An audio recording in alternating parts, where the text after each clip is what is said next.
Hi, this is Miss Elsie. We're, tomorrow the weather's supposed to be pretty bad. Tomorrow's Groundhog Day, and it's our usual Storytime day. And since the weather is supposed to be bad, we're just going to do a little Storytime thing right now, which is going to be about Groundhog Day. So I'm going to use, for my source, Groundhog Day by Julie Murray. It's here in the library. That's one of our sources, and a couple of other sources here. Stephen Winnick.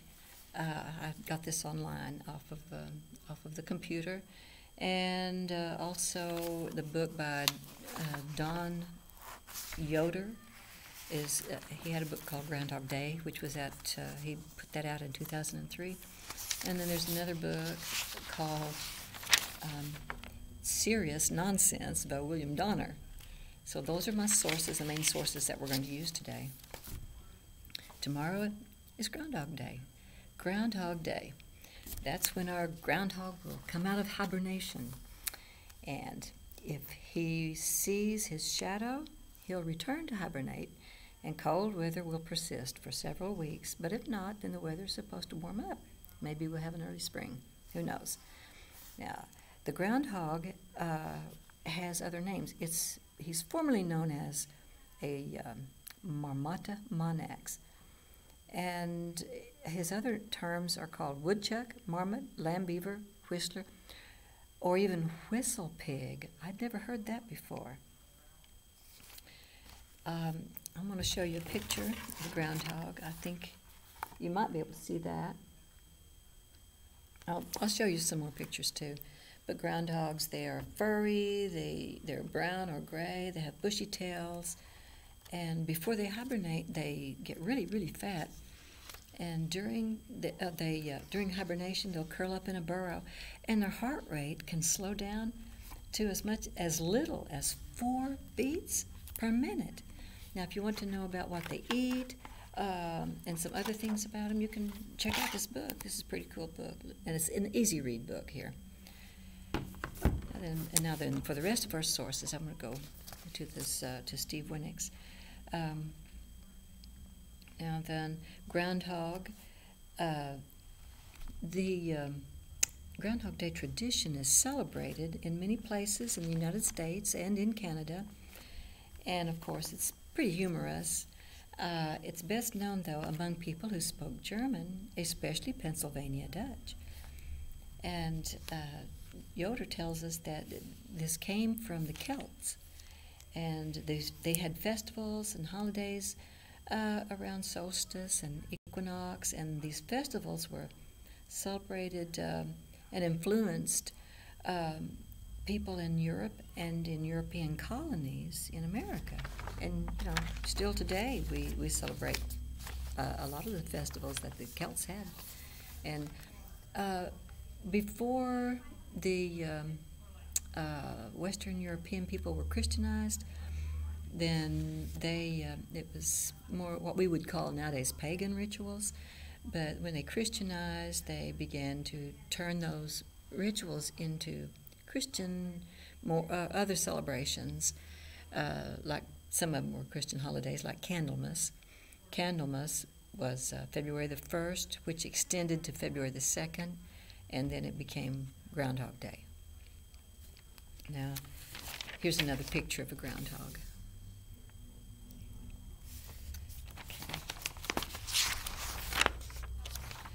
The interesting thing about this is that it extends back in time for a long time ago.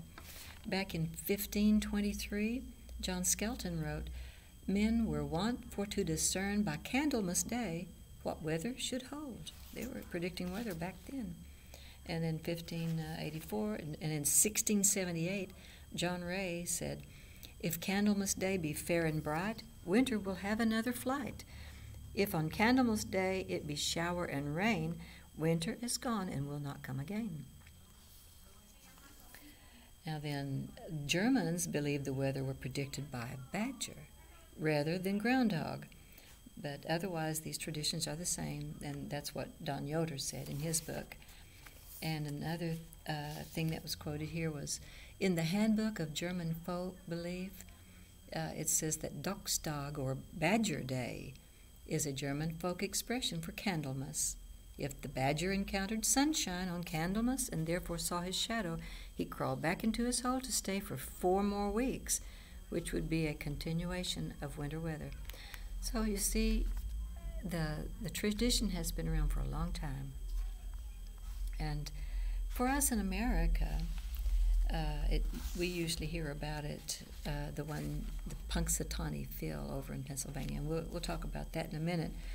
But since it comes from Pennsylvania, the Pennsylvania Dutch immigration occurred in the 1700s, between 1727 and 1775. And that's where Don Yoder says that's probably where the Groundhog Day was born.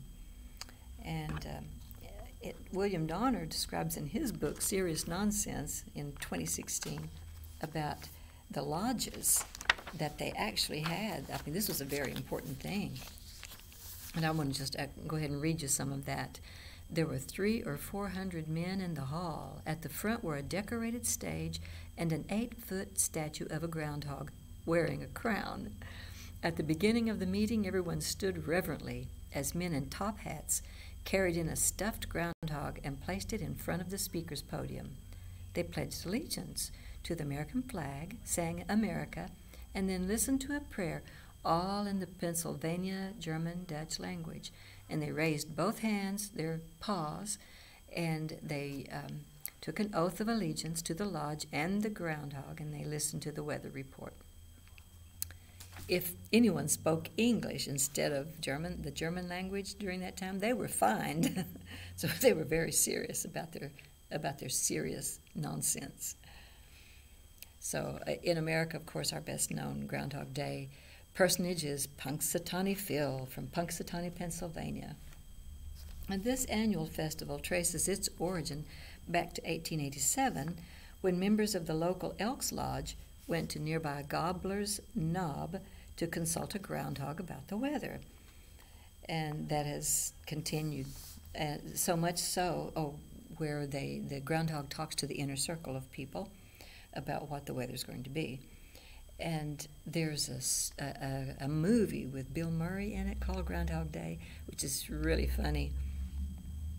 And it's the Library of Congress inducted it into the National Film Registry in 2015. If you get a chance, see that story. It's pretty cool. There is another groundhog, a Potomac Phil over in Washington, but that's a stuffed groundhog. It's not a live one like the one over in Pennsylvania. There's even a Groundhog Day caroling song book, and you can check these sources out on the computer if you like. Well, that's what I have today. Be sure to watch tomorrow, watch the news, and see what Punxsutawney Phil has to say about our upcoming weather. Be safe.